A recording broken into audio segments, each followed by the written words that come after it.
everybody is informative at ngayon nandito tayo sa Globe Driving School at ang eldest daughter ko ay enroll ko ngayon dito. At makakausap natin si ma'am. Anong pangalan niyo, ma'am? Rita po. Rita? Rika. Makakausap natin si ma'am Rika para i-explain niya sa atin yung tamang proseso para kumuha ng student driver's license. So, kung makikita nyo yung mga signs dito sa paligid, okay? At saka i-explain sa atin ni Ma'am Rika yung tamang proseso para step by steps para makapag-process ng student driver's license, yung mga beginner. First step, kapag wala ka pong student permit, kailangan mo munang mag-seminar. So yes po, dalawa po kasi nino-offer. Depende po kung ano sa ibang driving, kung meron bang face-to-face or online seminar. So sa amin po kasi meron po kami online seminar, yun po is anytime pwede kayo mag-start. So yun naman po yun. Ang kagandahan kasi kapag online po, anytime mo siya. Pag hindi ka busy, pwede ka mag-open. Pag nasa work ka, ganun, pwede ka pa rin naman kasi cellphone naman siya. So yun naman po yung pag-process ng pagkuha ng student permit. Ma'am, pwede siya dito, ma'am? Doon ka banda, kaya para... Okay, ma'am. Balik tayo doon sa yung step by steps na proseso, ma'am. So yung ano po, sa student permit, bago ka makakuha ng student permit yan sa LTO, saan meron pong branch na kuha ng student permit, kailangan mo muna dumaan sa process ng TDC o yung online seminar po. Okay. Yan po is 15 hours. Alright. So yung sa amin naman po is online seminar. So once na natapos mo naman sir yung online seminar mo, pwede ka nang kumuha ng student permit. Kapag meron ka ng TDC, pagkabigyan ka na sa sa ganitong mga branch, sa ganitong mga driving school. So ayun po, pag meron ka ng TDC na requirements ng TD certificate, medical, at saka PS yung marriage conduct po na sa girls' yes. So yun po yung pagkuha, yun po yung process. Wow. So, Tapos kapag halimbawa meron na nun, ipaprocess na ng mga estudyante doon sa LTO. So pagkatapos po ng student permit, manakuha na po siya sa LTO ng student permit. So yung next process naman po is yung pagkuha ng PDC certificate. Okay. Yan po yung practical driving course. Okay. Yan po is kailangan talaga nila dahil yan po yung requirement sa pagkuha ng non-professional po. So magkano naman yung ma'am? Yung mga rate. Ito pala. Yes po. So ito yung mga rate nila. Okay? Pagka i-explain sa atin ni ma'am. Okay, doon ka kay ma'am. Sa likod ni ma'am para... Practical driving course. Meron po kami dito yung manual and automatic. So dito naman po sa manual, ang pinaka-minimum po ni LTO is 8 hours po. So 2 hours per day po yan sa amin. So kailangan 4 days po. So yun naman po, kung mag-driving kayo, kung anong araw. Kayo po kung ano pong available nyo po na araw. So open naman po kami sa driving from Monday to Sunday po. Okay. So ito naman po, ang kagandahan kasi sa manual. So kahit na mahirap, syempre mag-challenge ka dito eh. Yes. Kasi ang kumaga sa manual dito mo masubok ang sarili mo na kaya mo ba mag-manual, skills mo, ganun. So, kasi ang automatic, madali naman dito yan. Kaya lang po, pinagkaiba lang talaga nila, yun nga, 3 petals and 2 petals po. So yun po yung pinaka-price namin. So same lang din po, 8 hours, 10 hours, 15 hours. So depende po sa inyo kung ilang hours po. Pero kung beginner po kayo, 15 to 30 hours. Pero kung refresher lang po kayo, 8 to 10 hours. Yeah. So, pero kung nasa inyo po yan kung ilang hours ang pupunin nyo po. Okay. Thank you, ma'am. Okay guys, so ito yung in-explain kanina ni Ma'am Rika doon sa driving school. Oo, ito yung module para doon sa mga estudyante na kukuha ng driving lessons. Okay? So, we will go through about it. At yan po, medyo nag-start na yung student driver natin. Okay? Good day, student driver. We will learn another important lesson in this part of our discussion. Come on, let's begin. It is important to know that failure to cope with stress can negatively affect the driver. This can cause road rage or hot-headedness while driving, which can affect the passengers and other motorists. In case of road rage or hot-headedness while driving, who do you think wins between the aggressive driver and the victim? The answer here is none. because road rage is harmful for both parties, so it should be avoided. The following are some of the bad habits of aggressive drivers that we should avoid. First, cutting off or the sudden entry of a vehicle into a lane without sufficient warning to other motorists. Next is tailgating or driving too closely behind another vehicle.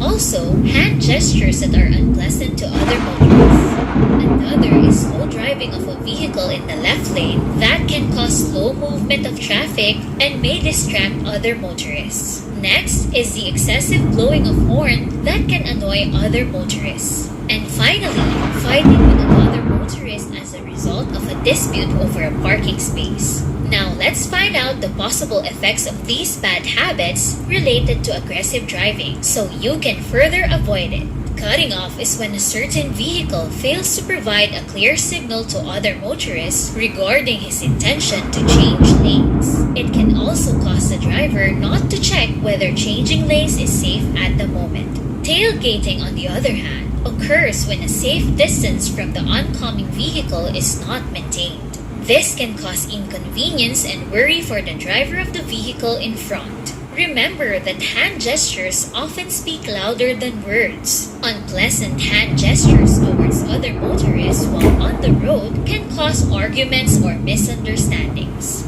Driving too slow in the left lane can also irritate other motorists, especially if the driver of the slow-moving vehicle does not give way to other vehicles. Avoid excessive blowing of horn, which may annoy other motorists, especially in areas where it is prohibited. Lastly, arguing over a parking space can cause aggressive behavior in both drivers. Keep in mind that aggressive driving disregards safety and courtesy, and this can only lead to dangerous driving that may bring harm to other road users, properties, and most of all, even to yourself.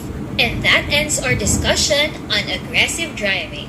Do great in answering the quiz at the end of this module. Thank you, and see you in our next topic. Are you going out for a drive?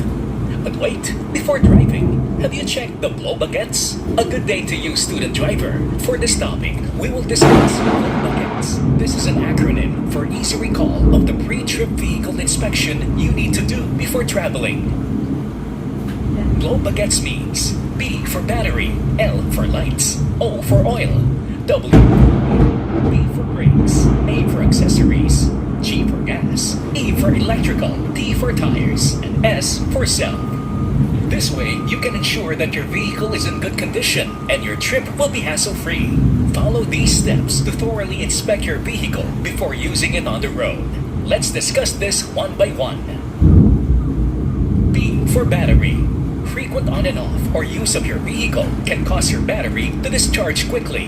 To conserve your vehicle's battery, avoid frequently going on short drives. Make sure your battery is securely fastened to prevent shaking of its parts that could cause premature damage. Don't forget to turn off the vehicle lights before you get off. Also, avoid using gadgets or any accessories of your vehicle when its engine is turned off. Inspect your vehicle battery for white or blue powder, which is one of the common signs of corrosion. Keep your battery clean to prevent it from deteriorating. You can use an old toothbrush, clean water, and soap or baking soda to clean it. You can also use petroleum jelly or contact cleaner to clean your vehicle's battery terminals. L for lights. It's important to check that your vehicle lights are properly working to avoid danger on the road. Check if brake lights and signal lights are working properly before traveling. Regularly clean the lens of your vehicle lights to maintain its efficiency. Make sure your vehicle's headlights are on while on the road before the sun goes down or before it gets dark. Turn off your cabin lights if the engine of your vehicle is off. If possible, switch your vehicle's light to low beam setting if there is an oncoming vehicle within 200 meters. Avoid using car tint that is too dark since it can affect your driving, especially if the road is dark. Also avoid using lights that are too bright, which may affect the drivers of oncoming vehicles. O is for oil. Practice regular inspection of your vehicle's engine oil. Check its level and add engine oil as needed. Check oil regularly. See if your vehicle is leaking oil. Avoid prolonged engine revolution or RPM to prevent oil leakage. It is also important to check ball joint greasing, fluids, and steering oil or gear oil to determine if they are in proper condition for safe travel. W for water. Always check your vehicle's water level to prevent overheating. Do not overfill the water reservoir to maintain proper back pressure. If necessary, replace the radiator cap that can cause overheating. Also make sure the upper and lower hose of your radiator are in proper condition. The next letter is B. It stands for brake. Make sure there is no leak in the master cylinder of your brake. It is also important that the caliper or the piston of the vehicle does not leak oil. Regularly check the thickness of your rotors and brake pads to make sure they comply with the standard dimensions for safe road travel. Always wash it to remove any dirt or dust that may interfere with its proper functioning. Also make it a habit to check if there's anything wrong with the color or smell of the reserve fluids of the vehicle. A for accessories. Make sure your vehicle's accessories such as horns, wipers, windshields, parking brakes, all switches and controls, early warning devices, and seat belts are working properly and in good condition. The letter G is for gas or fuel. Make sure your vehicle does not leak fuel. Avoid using different brands of fuel. Do not overfill your fuel tank as much as possible, and replace the fuel tank cap if necessary. Now, here are some ways to save fuel. Limit driving to short distances. Avoid heavy traffic. Do not carry too heavy luggages in the vehicle. Make it a habit to close windows. Do not suddenly speed up the vehicle. Also, do not suddenly shift the driving gear. Always adhere to the speed limit. And practice regular checking of tire pressure. When the tire pressure is not right, your vehicle will consume more fuel. The letter E stands for electrical. Avoid using poor quality electrical wires, electrical fuses, and fuse holders. Do not pour water on the dashboard when cleaning it. As much as possible, avoid installing electrical accessories in your vehicle. Consult a qualified auto electrician for any installation or repair of electrical accessories in your vehicle to ensure its installation is correct and safe. There should be no tangled wires or spaghetti wiring in your vehicle to ensure it is safe to use. The letter T is for tires. Always check the pressure of your vehicle tires before traveling or during a stopover for long distance travels. Make sure the tires are not under or overinflated. The chart can be followed for the correct tire pressure that is often seen near the driver's seat. If cold, the ideal pressure of the tires is -4 psi. One of the causes of tire problems is toe in and toe out, which are often noticed when the vehicle is frequently used on long trips. To prevent this, regularly check the vehicle tires to ensure correct alignment. To prevent cracking of the sidewalls of your tires, make it a habit to rotate the tire up to 45 degrees every time the vehicle is parked. Broken kingpins and control arms of the vehicle also cause early tire damage, so it's best to check it right away so it doesn't get worse. Above all, don't forget the letter S, which stands for self. It is important that your body and mind are in proper condition before holding the steering wheel. Make sure you are not drowsy or drunk when driving. Also, avoid distractions or things that may disturb you while driving, such as using a mobile phone, eating, loud music, and other activities other than driving. Be prepared and drive safely. Remember, blow baguettes. Always check the battery, lights, oil, water, brake, accessories, gas, electrical, tires, and yourself before traveling on the road. And this is the end of our discussion on this topic. I am sure you can Guys, medyo mahaba din yung discussion na napanood natin. But it is what it is for us to be a responsible driver someday.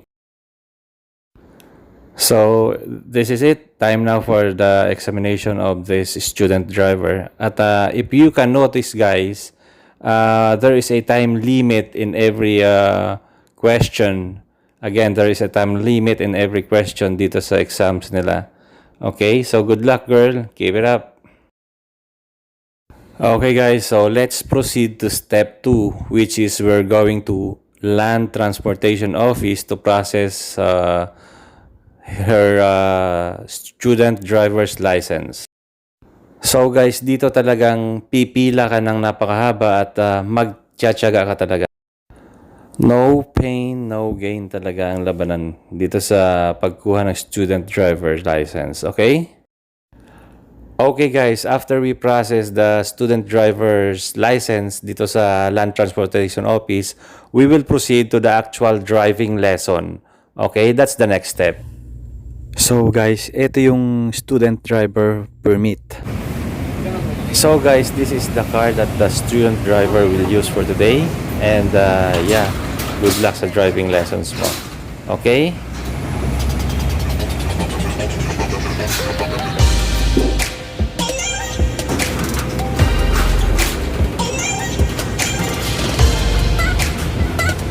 Guys, after the driving lesson, pagkatapos ng practicum, ito yung certificate na ibibigay ng driving school sa student driver.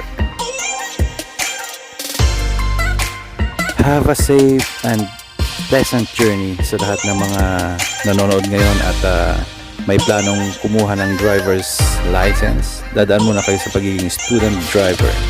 Okay? So, keep safe and enjoy.